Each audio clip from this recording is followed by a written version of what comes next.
I think we're all here because we all believe in the importance of free speech and free expression online and everywhere.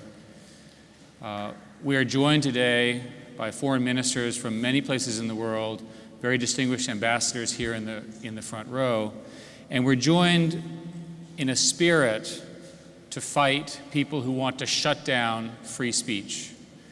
It makes easy sense for a government to say, we don't like that, we're going to curtail that, we're going to shut it down, we're going to censor it. But we believe, and we organize this conference with the Dutch government, with your help, to make a point that this is not right, that the world is a better place with the kind of principles that you're going to hear and we're going to talk about for the next hour or so. For centuries, freedom of speech has been the driver of democracy, and the fight to ascertain it continues. In the last decades, however, it has taken on an extra dimension, that of freedom online. Freedom of speech online is surely as crucial today as freedom of speech offline. And it directly derives from Article 19 of the Universal Declaration of Human Rights.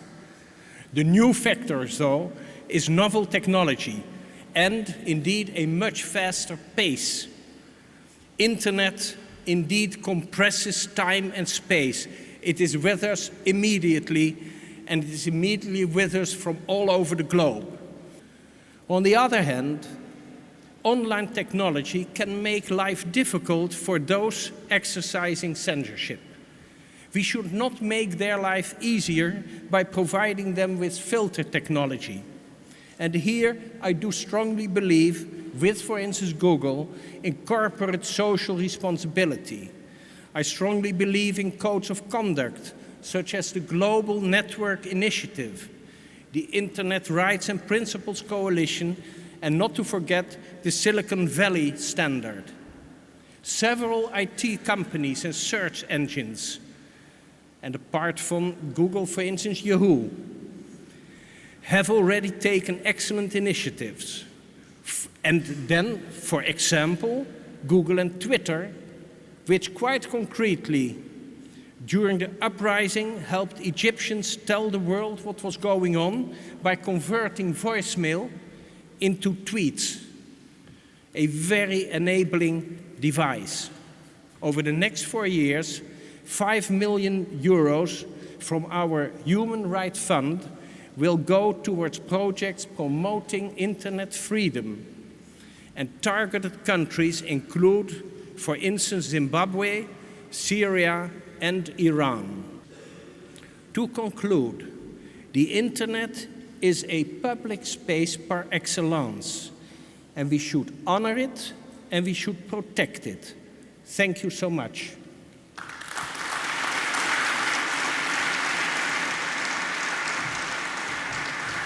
Well, it's a pleasure to join you here today to discuss this issue because we think it is vitally important to every nation represented and every nation in the world, namely internet freedom.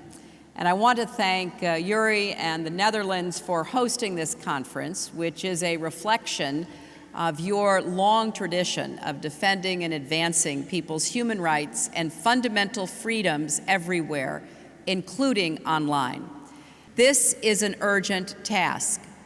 It is most urgent, of course, for those around the world whose words are now censored, who are imprisoned because of what they or others have written online, who are blocked from accessing entire categories of internet content, or who are being tracked by governments seeking to keep them from connecting with one another. In Syria, a blogger named Anas Omarawi was arrested on July 1st after demanding that President Assad leave. He's not been charged with anything, but he remains in detention. What we do today to preserve fundamental freedoms online will have a profound effect on the next generation of users. More than 2 billion people are now connected to the internet, but in the next 20 years, that number will more than double. And we are quickly approaching the day when more than 1 billion people are using the internet in repressive countries. The pledges we make and the actions we take today can help us determine whether that number grows or shrinks, or whether the meaning of being on the internet is totally distorted. The challenge of maintaining security and of combating cybercrime, such as the theft of intellectual property, are real, a point I underscore whenever I discuss these issues.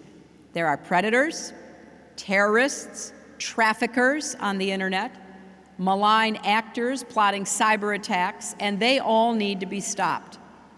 We can do that by working together without compromising the global network, its dynamism, or our principles. The Committee to Protect Journalists recently reported that of all the writers, editors, and photojournalists now imprisoned around the world, nearly half are online journalists. The threat is very real. Now, several of us already provide support, including financial support, to activists and bloggers.